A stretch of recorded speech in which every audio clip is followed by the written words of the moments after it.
حضور صلی اللہ علیہ وسلم کے پاس ایک مہمان آ گئے رات کے وقت میں.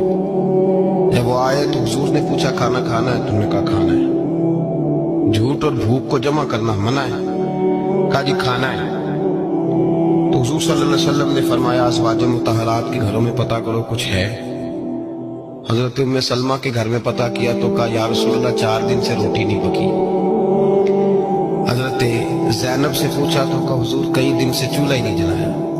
حضرت عائشہ صدیقہ، حضرت میمونہ، حضرت سودا، تمام گھروں سے بظاہر یہ دو جہاں کے شاہ ہیں، پر پاس کچھ رکھتے نہیں. دو جہاں کی نعمتیں ہیں ان کے خالی ہاتھ میں. ہر چیز ہے پر فقر اختیاری ہے. کوئی شے نہ ملی. نبی پاک صلی اللہ علیہ وسلم نے مسجد میں اعلان کیا، فرمایا کون ہے جو میرے مہمان کو روٹی کھلائے؟ ان لفظوں کا غسل کوئی غسل والا ہی سمجھ سکتا ہے. فرمایا کون ہے جو میرے مہمان کو کھانا کھلائے؟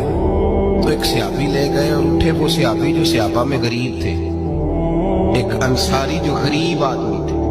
اگرچہ میرے محبوب کے غلاموں میں جو بڑے امیر تھے وہ بھی خرچ کرنے میں بڑے آگے تھے. حضرت عثمان غنی رضی اللہ تعالیٰ، حضرت عبد الرحمن ابن عوف، حضرت ابو بکر صدیق رضی اللہ. لیکن یہ غریب آدمی کا حضور میں لے جاؤں گا، میں لے کے جاؤں گا. یہ بخاری مسلم ہے. حضور نے فرمایا لے جاؤ. وہ اب صحابی گھر لے گئے اور بیوی سے مشورہ کیا. بات پہ غور کرنا، ہر چیز کی بھوک دیکھی جا سکتی ہے، بچوں کی نہیں دیکھی جا سکتی. وہ انصاری حضور کے مہمان کو گھر لے گئے، جا کے بیوی سے مشورہ کیا. کہا بھلی مانس گھر میں کچھ ہے؟ تو اس نے کہا تھوڑا سا بچوں کے لیے کھانا رکھا ہے. بچوں کے لیے.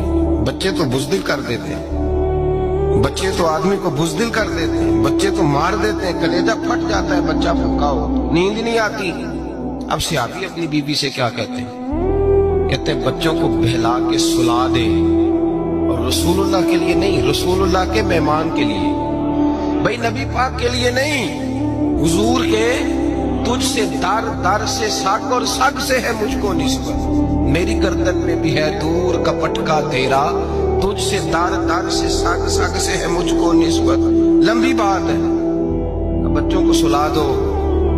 بی بی نے بچوں کو سلا دیا تو میاں بیوی کا مشورہ ہوا کہ مہمان کے ساتھ بیٹھ کے روٹی کھانا بھی سنت ہے. تو اب مہمان کے ساتھ بیٹھ کے کھانا بھی ہے تو کھانا ہے ایک تو آدمی کا. اب خاوند اپنی بیوی کو تیار کرتا ہے کہ میں بھی کھانے میں بیٹھ جاؤں گا، تو بھی بیٹھ جانا. اور جب مہمان کھانے میں ہاتھ ڈال لے تو اٹھنا، کہنا وہ ہو دیا تو صحیح کیا ہی نہیں، ابھی بجھ جائے گا. اور جا کے دیا بجھا دینا. ہم ہاتھ ہلاتے رہیں گے، مہمان روٹی کھاتا رہے گا. اور یار اس درد کو، اس کیف کو سمجھو. گھر میں بچے بھی بھوکے، بچوں کی ماں بھی بھوکی، بچوں کا باپ بھی بھوکا. دسترخوان پہ روٹی لگ گئی، روٹیاں چون ڈالی. بی بی اٹھی کہنے لگی او ہو چراغ تو صحیح کیا ہی نہیں، یہ تو بجھ جائے گا. حوصلے مند بی بی جس نے بچے بھوکے سلا دیے. وہ بھوکے سوئے ہوئے بچوں کی بھوکی اماں اٹھی اور اپنے خامند کی تابے داری میں اٹھی. میں گڈی تے ہاتھ ڈور سجن دے، وہ جنج رکھے اونج رہن ہے. اٹھی اور اس نے نہ دیا ٹھیک کرنے کے بہانے بجھا دیا. مہمان روٹی کھاتا رہا اور رسول اللہ کے نوکر قربانی دیتے رہے. وہ روٹی کھا کے سیر ہو کے بستر بچھایا تو سو گیا. یہ میاں بیوی ساری رات بچوں کی طرف دیکھتے رہے اور غور کرتے رہے اور راضی رہے کہ ہم نے حضور کا فریضہ نبھایا ہے. قربان جاؤں محبوب پہ، بے خبر ہو جو غلاموں سے وہ آقا کیا ہے. وہ صحابہ وہ اگر قربانیاں دیتے تھے تو جو اعزاز ملتا تھا وہ بھی بڑا شان والا ہے. صحابی کہتے ہیں میں فجر کی نماز پڑھنے مسجد آیا، پہلا قدم رکھا تو میرے کریم بولے.